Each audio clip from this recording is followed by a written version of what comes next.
Welcome back. It's another week of Junior College Hard 90. Noah Sharp and myself, Zach McKinstry, going over the top storylines of the week in NJCAA baseball, and there are plenty. Noah, what's going on? Well, first off, I'm not on the bus for the first time this year, so that's a plus. That is a plus for those that know the bus has been a staple the last 2 years. But there's a lot to cover. Before we started recording, we did a little petitioning for some stuff that I'm sure will come out soon, and we're going to talk about it some here soon. But I mean, it's getting down to the nitty gritty, the final little bits of the season, and there's a lot to talk about on all the levels. Yeah, let's get right into it. The leading story in junior college right now is the unprecedented tear that Cameron Yearsley is on at John A. Logan. Here are the numbers. 36 home runs in 156 at-bats. Currently sits just 2 away from tying the NJCAA all-time record, which we mentioned last episode. He's got 6 regular season games remaining. He hit another one yesterday. And to put things in perspective, across all of the NJCAA and Division I, Division II, and Division III NCAA, all time, only 8 players have more home runs in a season than him. That is just absolutely bonkers. Every game down the stretch is going to be must watch, and it's going to be fun to watch him chase history, Noah. Yeah, I know. I was talking to their coaching staff this morning about some stuff, and I mean, they're just as impressed. Just like, dude, let's just finish the season. I mean, and to say that you're doing it against crap pitching, which might be some stigma when it comes to this level, but I mean, you're doing it against the likes of Northwest Florida, Florida Southwestern, Lakeland, Wabash Valley, Iowa Western, like all teams that are predominantly like pitching schools, and like you're not doing it. And it's every day. It's literally like, I mean, he had one yesterday. I think he had 6 or 7 home runs in those last 6 games, and I had some fun because I'm crazy, and so I compared it to the legend that is Bryce Harper, because he is the last Golden Spikes winner to ever come out of junior college. And so I had some fun. So in Bryce Harper in 2010 for Southern Nevada, he played 66 games, hit 443, 23 doubles, 31 home runs, 98 RBIs. Well, Cam right now in just 47 games is hitting 506 with 12 doubles, 36 homers, 91 RBIs, 86 runs. I mean, both have walked about the same, about 37, 39. I couldn't find Bryce Harper's strikeout record or numbers. I feel like there's a reason I can't find those numbers, but Cam's only also struck out 23 times. So it's not like you're getting up and he's just swinging. Like he's getting on. I mean, they're what, 39-9 or something. They're on a 17-game win streak. Like John A. Logan this is one of their best teams they've had in a long time, especially since the COVID years in 2019, the COVID years, 2020. But like, man, it is going to be awesome, especially if he can get to Grand Junction with how that ball flies. If we get there, this record might never be touched ever. And just to think, you had the BB Core era, now you had the Beecher era in the 90s, you had the hot lightning rods. Like the fact that this record is just now getting close to it, even Bryce Harper only had 31. Like it is truly a historic year, and there needs to be some conversations for him in just a few national awards, just for the likes of what this season has been. 100%. Bryce Harper's pretty good company to be in for one. And then those home run totals, I'm going to be tuning into every game down the stretch. I think they play Danville area for a set coming up this weekend. But it's going to be really fun to watch. And on top of that, John A. Logan is balling right now. They're trying for their first JUCO World Series appearance since 2002. So with that, let's take a look at the top of the NJCAA Division I baseball rankings. No surprise, Johnson County has now won 30 consecutive games. Midland snapped their streak of 18 wins in a row on Monday in a loss against number 6 McLennan. Iowa Western is into the top 8. So out of the top 10, these rankings, what stands out to you, Noah? So, I mean, you saw Johnson County last week when y'all were in Kansas. Like they Kansas City, Kansas, I believe 2-3 weeks ago, we said, or 2-3 shows ago, I guess, that this was going to be the next big tough stretch with Kansas City, Kansas, and then Cali this weekend. We'll talk about that series here later. But I mean, literally Johnson County has shown they can win in close games. They can win with pitching. I mean, they had 2 weeks ago had the 3-run walk-off down to their last strike. So like they've literally shown they can win in any way. And I mean, if anyone can beat them, it might be Cali, but that's for later. And then in Region 5, I mean, obviously you had Midland and McLennan who played earlier this week. But those are the top 2 guys on their halves of the region. Region 5 is always super tough. I say that also because like that's what brought me to this level. But I mean, you still have like Weatherford, who started really slow, now getting back going, back there in the picture. And then you have NMJC, New Mexico military. I mean, Odessa's coming on strong down the stretch. Like, it's going to be really, really tough to get those 8 teams for that Region 5 tournament. And it's only going to be competitive as always. And then, I mean, talking about John A. Logan in the Midwest, I mean, this is another year where you have 3 or 4 teams where if you had multiple bids that could go. Like, you're gonna have Iowa Western, who's been top 10 for a good chunk of the year. John A. Logan, who's been top 10. You have South Suburban, who's been on really, really strong. Coming down to Texas, taking care of business, going back up there. I mean, McHenry's been strong. Lakeland was in the World Series last year. Wabash Valley still. So I mean, it's to say like you know what's gonna happen. You don't, but it's it's another year where we're down the stretch. There's a few weeks left, and it's only gonna get more chaotic and more crazy in all those Division One regions. The game we went to 6 runs in the bottom of the first inning for Johnson County and blowout victories over KCK in both of those games. Just phenomenal what they've been able to do and exciting to see how they perform down the stretch. Then in Division II, South Mountain has lost 4 of the last 5, so they've dropped from number 5 to number 12 in the NJCAA poll. Meanwhile, the rest of the top 4 stays the same. And while we're filming this Wednesday morning, some big Division II games tonight. Number 1 Pearl River plays number 2 East Central at 3 p.m. and 6 p.m. What should we expect in this game? So there's a lot to go into this game that is way outside of just the baseball. Obviously, it's the 1, it's the 2. These are probably going to be the top 2 teams come the Region 23 tournament like last year. Chances are they're going to be the top 2 at the end, just like last year, vying for that automatic bid. Chances are, if one of them doesn't make it, the other one will be a big shot for the at-large bid. But there's a lot of history between the coaching staffs here. So Coach Avalon got his coaching start at a Division II school, and then his first kick back to junior college was under Coach Holman there at East Central. Was there from '07 to 2011, I believe, before going back to Mississippi Delta where he played. So like these 2 coaches really like know each other. So it's just an added layer to it. Like, okay, yes, the wins are good. Yes, you want to, have that top seed, but then it's also like beyond baseball. It's a cool story. I remember their athletic director at East Central, when we were doing all the previews last year, sent me a letter about basically like, hey, here's all this information. And we ended up not recording a show that week, but just still like there's a lot of history between these 2 coaches staffs. They're really close. Obviously, Mississippi as a whole, like, is really, really close when it comes to the coaching staffs. So like that's going to be just a lot of fun. I believe they're wearing Pop Vegas jerseys tonight. I mean, little pub there. I mean, again, Pearl River coming in clutch with just how they're doing some of their social media stuff and their gear and all that. But it's gonna be, to say a knockdown dragout is bad, but like, or good either way. But then also both these 2 schools, their production teams are absolutely amazing. So I'm sure I'll get the link here at some point today and I'll share it out. I know I'll probably have it on my phone because there's 2 other kind of important professional games going on that I need to tune in if I'm a good fan.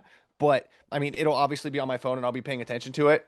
But I mean, it's the best time of year in Mississippi. And when these 2 get together this late, and it's always this late in the season, it's always a great time for both games and the broadcast and all that. I'm excited to see the turnout. I mean, this is the biggest game in Mississippi all year long, and they do it right down there. So excited to see how that goes. You're wearing the hoodie, so you've got it set up and you're ready to rock for it as well.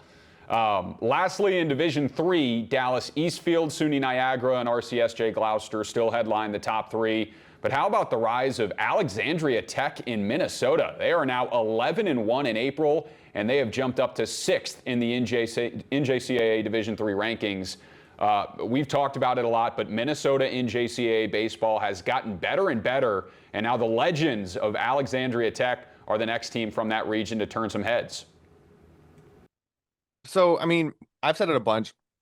It's a lot like the Northeast. If you don't know about Minnesota, you don't know about Minnesota. I mean, they've got the likes of obviously Century last year, who went on that crazy run at the end of the year. You have the likes of St. Cloud Tech, who have been to the World Series 2 or 3 times before Century went last year. I mean, then you have Alexandria Tech, who I believe is one of the newer schools that's up there. That's just kind of, they had a slow couple starts, obviously, but now this year they've really been they had a no-hitter about, I think it was a week ago, and I got a picture sent to me from it, and the caption just said, "This is the definition of Minnesota baseball." It was snowing in April, and a guy threw a no-hitter. Like, guys wearing a shiesty while pitching. Like, I mean, you got to do what you got to do to get the game in. But Alexandria Tech, it's a lot of fun. A bunch of good guys up there. They had another guy. I think he threw a perfect game last year, a 7 inning one. But like, and he's back. So it's to say that they're underseen or they're the newcomer. It's been building just like a lot of these schools. It takes time when you're building a new program to like get there. But I mean, it's awesome seeing another school really take that big leap there in Minnesota. And just, I mean, that's a tournament. I believe it's hosted by St. Cloud Tech or something where they've got a whole facility and there's like 4 or 5 giant fields. And it's awesome. One year, once I can travel more, that's a tournament I want to make my way to. But like I said before, Minnesota is kind of that unsung, under looked at region when it comes to all the Division threes because you usually think it's Minnesota. There's not like great baseball. False. There's amazing baseball out there, and it's going to come down to a year where hot take there might be an at-large bid out of Minnesota this year with how things have shaped up and just how some of their records and how their resumes are looking. I wouldn't be surprised, but again, that's me being way too in the weeds on some of these schools. So. But yeah, no, time will all shape out and we'll see how everything falls. I mean, we're getting down to that time. Regular season wrapping up here in the next couple of weeks. So the region tournaments, conference tournaments coming up, and it's the best time of the season. We're going to send you to break. When we come back, we have a loaded upcoming slate with some really important games with region implications. So don't go anywhere. We're back on Junior College Hard 90 in a moment. For the last 87 years, the NJCAA has provided academic and athletic opportunities to thousands of student athletes. However, several rules make it more challenging for two-year college transfers. Recently, 16 national coaches associations, led by the National Fast Pitch Coaches Association, sent a request for change to NCAA leadership to make the rules the same for all transfers. We commend their leadership and stand together in support of same game, same rules.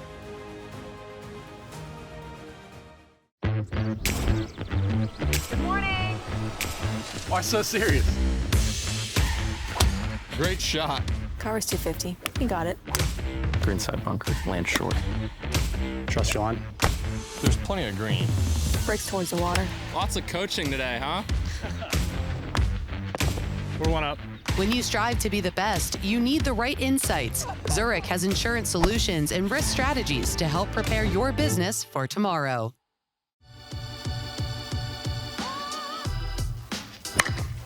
Welcome back to Junior College Hard 90. We are creeping up on region tournaments, and across the country, the regular season comes to a close. We have some really good season-ending matchups on the way. We haven't talked a ton about Florida this year, but there are two really fun battles going on right now. First, in the Panhandle, Chipola sits just 2 games back to Gulf Coast State in the conference standings, but they'll play the Commodores in each of the final 3 games of the regular season, once on Thursday, twice on Saturday. Then in the Citrus, 1st and 4th place in the conference standings, separated by just 3 games. And Florida Southwestern is in 2nd. Miami-Dade is in 3rd. They are right in the thick of it, and they play 3 times to close the season. So what do you like about these Florida matchups? So, I mean, Gulf Coast has been one of those schools where they got a new coach like 3 or 4 years ago, and they've kind of been like that quiet top dog where like they're not like the loudest team. They're not the team you're usually thinking of, but they've always seemed to be one of the top 2 seeds coming into the postseason the last 2 or 3 years. And then you have Chipola, who obviously has been Chipola. I mean, they started to one of the hottest hottest starts to the season this year by anyone in Florida and really jumped up in most of the polls. I think I've had them top 10 since I first started updating them, but I mean, Gulf Coast State, usually they haven't made it through that postseason push yet, which Florida Southwestern just finally pushed through last year. So, I mean, I'd like to say Chipola kind of figures it out. Chipola's going to show up this last week and really just show why they've kind of earned that name. But it's going to be a lot closer. Obviously, Gulf Coast is in 1st, Chipola's in 2nd. Like it's going to be tight.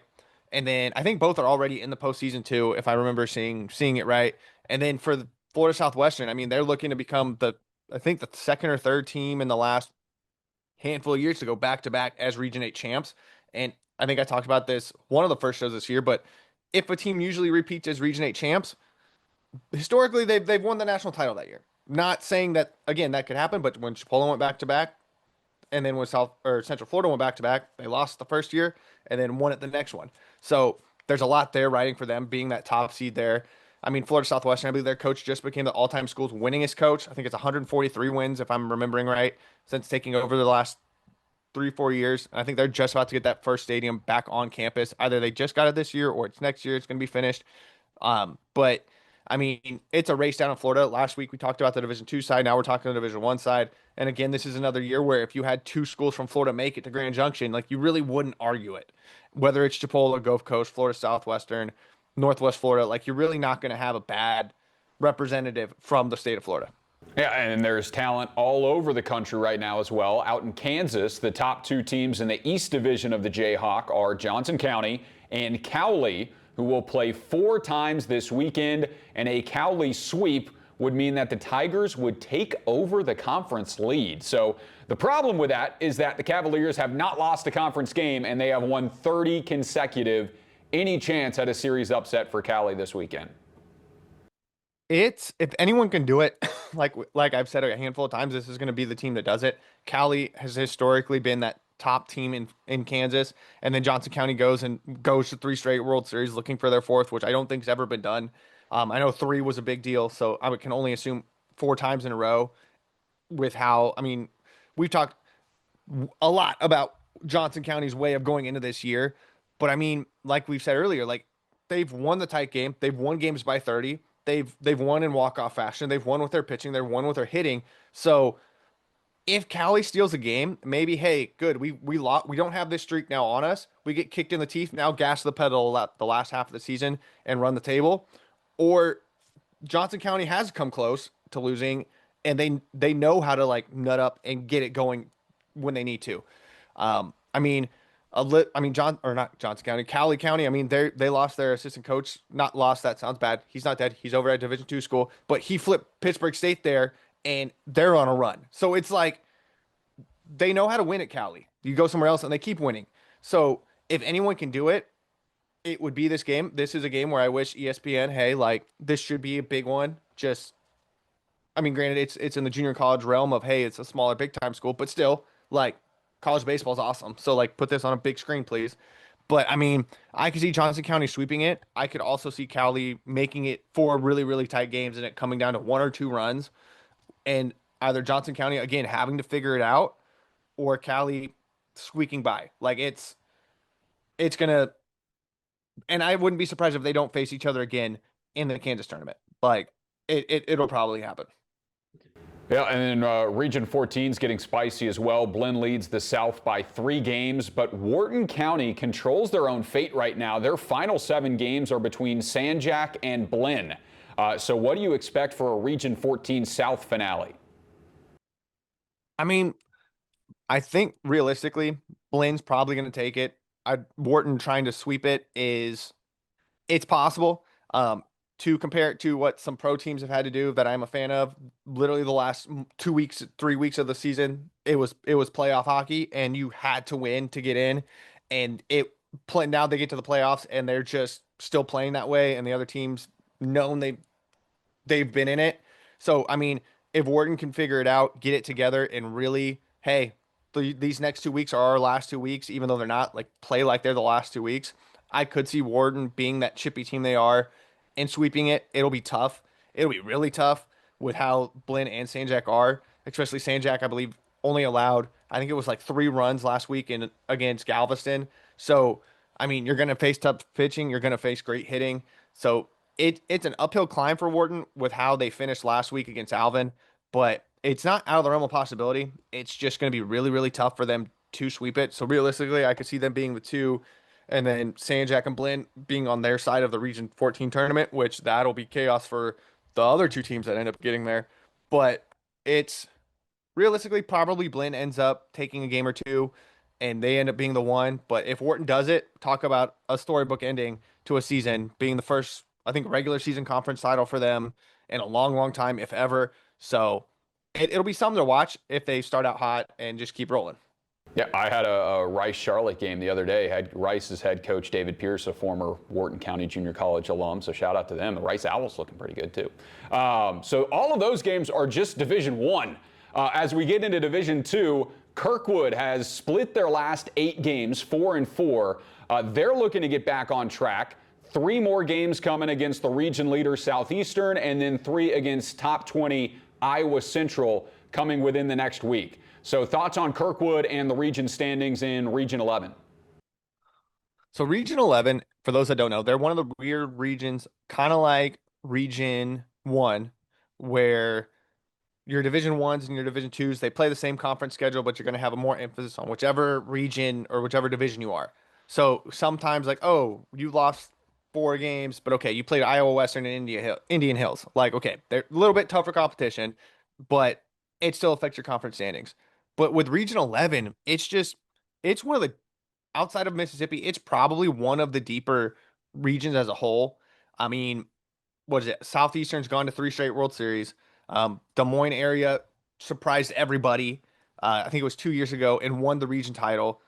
You have Northeastern from Nebraska who won their first region title in, I believe, 2019, who's been hot this year. Not their best season, but ended up going to the World Series in just their second year as a program. So, I mean, anything can happen down the stretch there in Region 11. Southeastern really kind of, they've struggled a bit more this year, even though the record says, hey, like, they're the top dog. They have had some struggles. I believe hitting's been kind of their issue at times.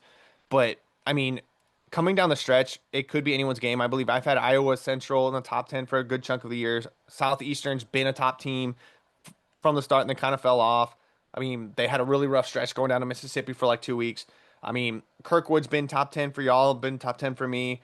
And then, I mean, that's just Region 11. And then you have your district opponent who's going to come out of the Minnesotas. And right now, Williston State has quietly been like really good. I believe I have them in the top 10. I'm not sure where they've landed in y'all's, but they're a team that has basically said, no one's paying attention to us and we're just going to steamroll through this whole half of the region. And so, I mean, you still have to get past the district because that's how their chunk of the country is. So, I mean, the season's only starting for those 3, and whoever ends up getting to the district tournament is going to have a tough task, whether it's Miles, whether it's Wilson State, whether it's whoever. So it's going to be, there's still a lot of season left for them to figure it out. And a at-large bid is not looking as big from this region as it has in years past. But again, anything is a surprise with how some of these at-large bids go. Yeah, competition heating up as those teams trying to secure a spot to Enid. And then lastly, in Division 3, undefeated Hudson Valley will get a tough test on Wednesday as we film this, and then tomorrow, Thursday, when it releases against number 11 Cayuga, as both sides look to shake up those Division 3 ranks. I mean, I've had Hudson Valley, I believe, top 10, at least top 5 all year. Cayuga's been top 10. They've gone out. They've come back in for me. But this is going to be a really big test for Hudson Valley. I mean, again, they're, I believe, the last undefeated college baseball team in the country this year. So there's a little feather in your cap, guys. You're the last one. But I mean, they stumbled down the stretch last year, I believe, losing to Niagara in the conference or the region tournament. But I mean, they have to get through the likes of Herc, Niagara, and I mean, Region 3 is no easy task, just like Region 19 there up in the Northeast. But I mean, if Hudson Valley comes out of this with both wins against Cayuga, it's going to be really, really hard not to, at least for everyone to acknowledge, like, yo, they might actually be not just like the top contender there in the region, but they might be a top contender come the national tournament, whether it's at large bid or just, I mean, winning the region. But it'll be a big, big statement if they pull these 2 out. I believe they can do it. I believe, but also Cayuga is a tough team as well. But if Hudson Valley can do it, I do not see why they should not be at least in the big part of Region 3, the national scene, come the end of the season. Yeah, I think they're number 4 in our polls right now and 20-0 on the season. So there's really no runaway team in Division 3 this year, and NJCAA Division 3 is really competitive throughout. So those are the upcoming games. Make sure to tune into those. We've got one more break, and then on the other side, Noah with 90 seconds to talk junior college baseball. Stay with us. As the second largest intercollegiate athletic association in the country, the NJCAA serves not only a pivotal role in college athletics, but in higher education. The NJCAA Foundation aims to move the association forward through resources, grant programs, and other special initiatives. Your gift to the NJCAA Foundation will make a difference and create opportunities.